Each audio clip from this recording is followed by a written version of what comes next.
বহুত মানুষে আমার কইছে ধর্মনগরে আম্বানি নাতি সকলের রোস্ট মারতাম, তো আজকে শুরু করলাম রোস্ট থেকে আম্বানি নাতি সকলের দিয়া। গাইস, আমি হইলাম ধর্মনগরের আম্বানি। আমি হইলাম গিয়া ধর্মনগর রিচ। আর আমি হইলাম গা ধর্মনগরের বাল বাল। মানে আপনার মতো ধনী গাল আর তোমরা গাল নাবে, তোমরা বাল বাল। রিচ, তাইনোর কাছে টাকা পয়সার অভাব নাই। আমার কাছে অত টাকা থাকলে বালগুলো একটা বরফ কিনা দে, বাল বরফ খাইতে খাইতে মরি যার।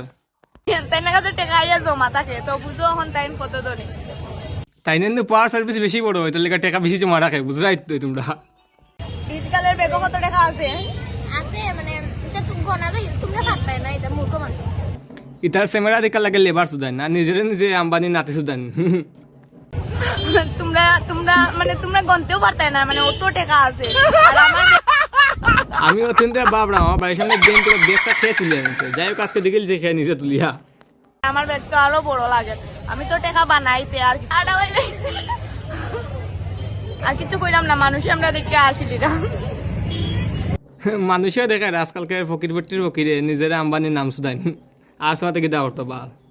গাইজ, তোমরা যদি চাও ধর্মনগরে আলে বালে ফুলবান্ধের রোস্ট মারতাম, তাহলে লাইক কমেন্ট করিও তোমার মু।